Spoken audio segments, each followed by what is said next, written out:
ಇವತ್ತು ನಾವು 3ನೇ ತರಗತಿಯ ನಲಿ ಕಲಿ ಕನ್ನಡ ಭಾಗ 1ರ ಒಂದು ಮಂಗಗಳ ಉಪವಾಸ ಒಂದು ಪಾಠದ ಬಗ್ಗೆ ನಾವು ಈ ತರಗತಿಯಲ್ಲಿ ತಿಳಿದುಕೊಳ್ಳೋಣ ಮಕ್ಕಳೇ. ಮಂಗಗಳ ಉಪವಾಸ ಅಂತಂದರೆ ಇಲ್ಲಿ ಮಂಗಗಳ ಉಪವಾಸ ಯಾವ ರೀತಿ ಮಾಡುತ್ತೇವೆ ಎಂಬುದನ್ನು ನಾವು ಈ ಒಂದು ಪಾಠದ ಮೂಲಕ ನಾವು ತಿಳಿಯೋಣ. ಒಂದು ಸುಂದರವಾದ ಒಂದು ಬಾಳೆ ತೋಟದಲ್ಲಿ ಹಚ್ಚ ಹಸಿರಿನಿಂದ ಕೂಡಿರುವಂಥ ಒಂದು ತೋಟದಲ್ಲಿ ಬಾಳೆಗೊನೆಯನ್ನು ತಿನ್ನಲು ಹತ್ತಿರ ಇರುವಂಥ ಮರಗಳಲ್ಲಿ ಮಂಗಗಳು ಯಾವ ರೀತಿ ಒಂದು ಹತ್ತಿರ ಇರುವಂಥ ಮರಗಳಲ್ಲಿ ಮಂಗಗಳು ಯಾವ ರೀತಿ ಹೊಂಚು ಹಾಕುತ್ತವೆ ಎಂಬುದನ್ನು ಈ ಒಂದು ಪಾಠದ ಮೂಲಕ ನಾವು ತಿಳಿದುಕೊಳ್ಳೋಣ ಮಕ್ಕಳೇ. ಮಂಗಗಳ ಉಪವಾಸ ಅಂತಂದರೆ ಒಂದು ದೇಗುಲದ ಸಮೀಪ ಮಂಗಗಳು ವಾಸವಾಗಿದ್ದವು. ಒಂದು ದೇವಾಲಯದ ಹತ್ತಿರ ಏನು ಮಾಡಿದ್ದವು, ಮಂಗಗಳು ವಾಸವಾಗಿದ್ದವು, ನೆಲೆಸಿದ್ದವು. ಪೂಜಾರಿ ಪ್ರತಿದಿನ ಮಂಗಗಳಿಗೆ ಬಾಳೆಹಣ್ಣನ್ನು ನೀಡುತ್ತಿದ್ದನು. ಅಂದರೆ ಅಲ್ಲಿ ದೇವಸ್ಥಾನದಲ್ಲಿ ಪೂಜೆ ಮಾಡುವಂಥ ಒಂದು ಅರ್ಚಕ ಏನು ಮಾಡ್ತಿದ್ರು, ಒಂದು ಮಂಗಗಳಿಗೆ ಬಾಳೆಹಣ್ಣನ್ನು ಕೊಡ್ತಿದ್ರು ಮಕ್ಕಳೇ. ಒಂದೊಂದು ದಿನ ಪೂಜಾರಿ ಮಂಗಗಳಿಗೆ ಹಣ್ಣುಗಳನ್ನು ನೀಡಲು ಆಗುತ್ತಿರಲಿಲ್ಲ. ಅಂದರೆ ಪ್ರತಿ ಸಲವೂ ಸಹ ಮಂಗಗಳಿಗೆ ಬಾಳೆಹಣ್ಣನ್ನು ಕೊಡಲು ಆಗುತ್ತಿರಲಿಲ್ಲ, ಹಣ್ಣುಗಳನ್ನು ನೀಡಲು ಆಗುತ್ತಿರಲಿಲ್ಲ. ಆಗ ಮಂಗಗಳು ತಮ್ಮ ಆಹಾರವನ್ನು ತಾವೇ ಹುಡುಕಿಕೊಳ್ಳುತ್ತಿದ್ದವು. ಅವು ಪ್ರತಿ ಸರಿನೂ ಆಹಾರ ಕೊಡೋಕ್ಕಾಗ್ತಿರಲಿಲ್ಲ. ಅವು ಆಹಾರ ಏನು ಮಾಡ್ತಿದ್ದರು, ತನ್ನ ಆಹಾರವನ್ನು ತಾವೇ ಹುಡುಕಿಕೊಳ್ಳಬೇಕಾಗಿತ್ತು. ಅಂದೊಂದು ದಿನ ಹಿರಿಯ ಮಂಗವೊಂದು, ಮನುಷ್ಯರು ಉಪವಾಸ ವ್ರತ ಮಾಡುವಂತೆ ನಾವೇಕೆ ಮಾಡಬಾರದು?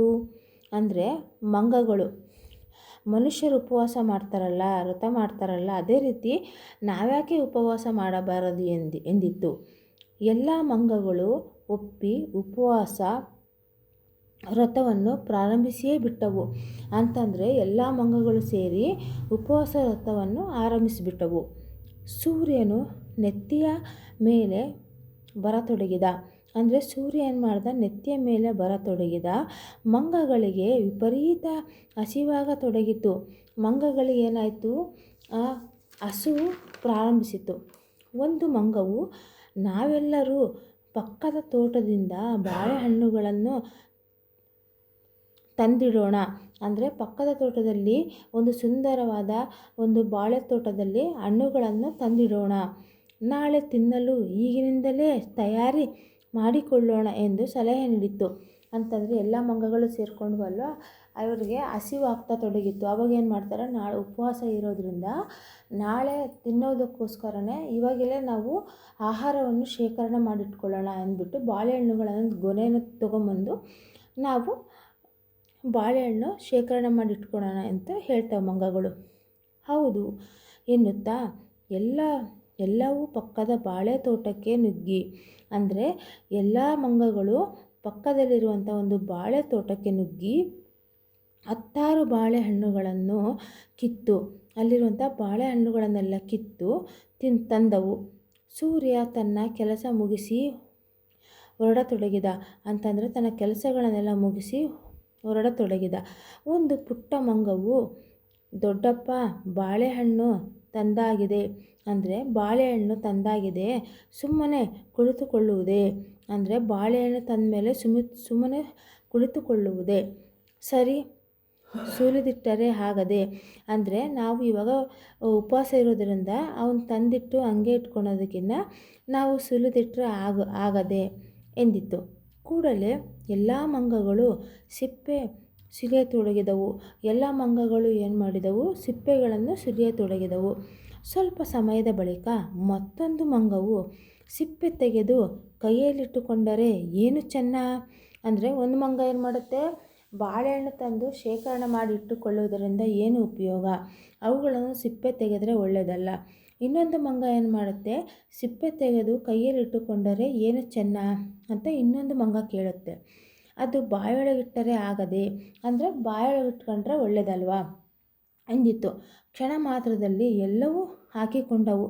ಎಲ್ಲ ಮಂಗಗಳು ಏನು ಮಾಡೋದು, ಬಾಯಲ್ಲಿ ಹಾಕ್ಕೊಳ್ತವೆ. ಎಲ್ಲ ಮಂಗಗಳು ಬಾಯಲ್ಲಿ ಹಾಕಿಕೊಂಡವು. ಅಯ್ಯೋ, ಎಷ್ಟೊತ್ತು ಎಂದು ಬಾಯಲ್ಲಿಟ್ಟುಕೊಳ್ಳುವುದು ಅಂದರೆ ಮತ್ತೊಂದು ಮಂಗ ಕೇಳುತ್ತೆ, ಎಷ್ಟೊತ್ತು ತನಕ ನಾವು ಬಾಯಲ್ಲಿಟ್ಕೊಳ್ಳೋದು, ನುಂಗಿಯೇ ಬಿಡೋಣ, ನುಂಗಿಯೇ ಬಿಡೋಣ ಎಂದು ಹೇಳುತ್ತಾ ಎಲ್ಲ ಗಬಗಬನೆ ಗುಳುಂ ಮಾಡಿಬಿಟ್ಟವು. ಎಲ್ಲ ಮಂಗಗಳು ಏನು ಮಾಡಿದವು, ಫಸ್ಟು ಬಾಳೆಹಣ್ಣೆಲ್ಲ ಬಾಳೆ ತೋಟಕ್ಕೆ ಹೋಗಿ ಬಾಳೆಹಣ್ಣು ತಂದವು. ಮತ್ತು ನೆಕ್ಸ್ಟು ಸಿಪ್ಪೆ ತೆಗೆದ್ವು. ಸಿಪ್ಪೆ ತೆಗೆದ ತಕ್ಷಣ ಅದು ನನಗೆ ಇಟ್ಕೊಳೋದೇನಂತ ಬಾಯಲ್ಲಿ ಇಟ್ಕೊಂಡ ತಕ್ಷಣ ಅದು ಎಷ್ಟೋ ತನಕ ಬಾಯಲ್ಲಿ ಇಟ್ಕೊಳೋದಂದ್ಬಿಟ್ಟು ಎಲ್ಲ ಮಂಗಗಳು ಕೊನೆಯದಾಗಿ ಗುಳುಂ ಅಂತ ಹೊಟ್ಟೆಯಲ್ಲಿ ತಿಂದವು, ಗುಳುಂ ಸಹ ಮಾಡಿದವು, ಗಬಗಬನೆ ಗುಳುಂ ಮಾಡಿಬಿಟ್ಟವು.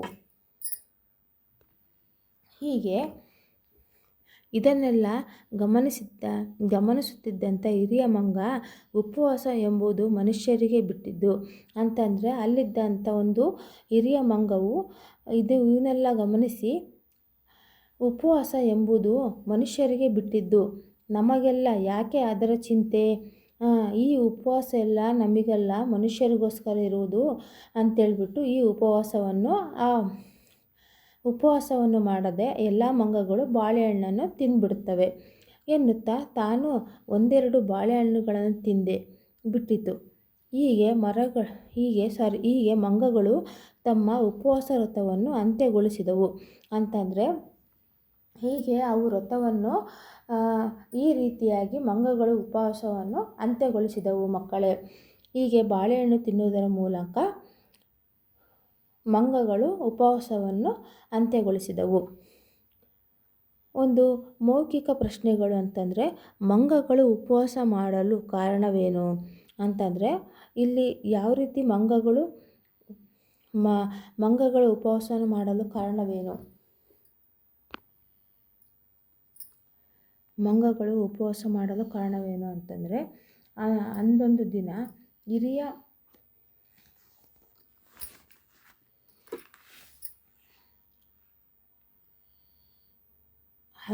ದಿನ ಹಿರಿಯ ಮಂಗವೊಂದು ಮನುಷ್ಯರು ಉಪವಾಸ ವ್ರತ ಮಾಡುವಂತೆ ನಾವೇಕೆ ಉಪವಾಸ ಮಾಡಬಾರದು ಎಂದಿತು.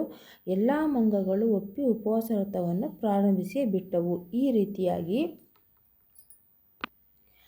ರೀತಿಯಾಗಿ ಮಂಗಗಳು ಉಪವಾಸ ಮಾಡಲು ಪ್ರಾರಂಭಿಸಿದವು.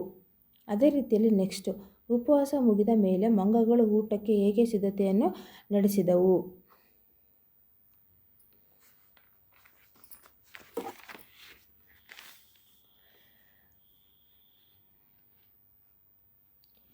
ಒಂದು ಪುಟ್ಟ ಮಂಗವು, ದೊಡ್ಡಪ್ಪ, ಬಾಳೆಹಣ್ಣು ತಂದಾಗಿದೆ, ಸುಮ್ಮನೆ ಕುಳಿತುಕೊಳ್ಳುವುದೇ, ಸುಲಿದಿಟ್ಟರೆ ಆಗದೆ ಎಂದಿತು. ಕೂಡಲೇ ಎಲ್ಲ ಮಂಗಗಳು ಸಿಪ್ಪೆ ಸುಲಿಯತೊಡಗಿದವು. ಸ್ವಲ್ಪ ಸಮಯ ಬಳಿಕ ಮತ್ತೊಂದು ಮಂಗವು, ಸಿಪ್ಪೆ ತೆಗೆದು ಕೈಯಲ್ಲಿಟ್ಟುಕೊಂಡರೆ ಇನ್ನೂ ಚೆನ್ನ, ಬಾಯೊಳಗಿಟ್ಟರೆ ಆಗದೆ ಎಂದಿತು. ಕ್ಷಣ ಮಾತ್ರದಲ್ಲಿ ಎಲ್ಲವೂ ಹಾಕಿಕೊಂಡವು. ಅಯ್ಯೋ, ಎಷ್ಟೊತ್ತು ಎಂದು ಬಾಯಲ್ಲಿಟ್ಟುಕೊಳ್ಳುವುದು, ನುಂಗಿಯೇ ಬಿಡೋಣ ಎಂದು ಹೇಳುತ್ತಾ ಎಲ್ಲವೂ ಗಬಗಬನೆ ಗುಳುಂ ಮಾಡಿಬಿಟ್ಟವು.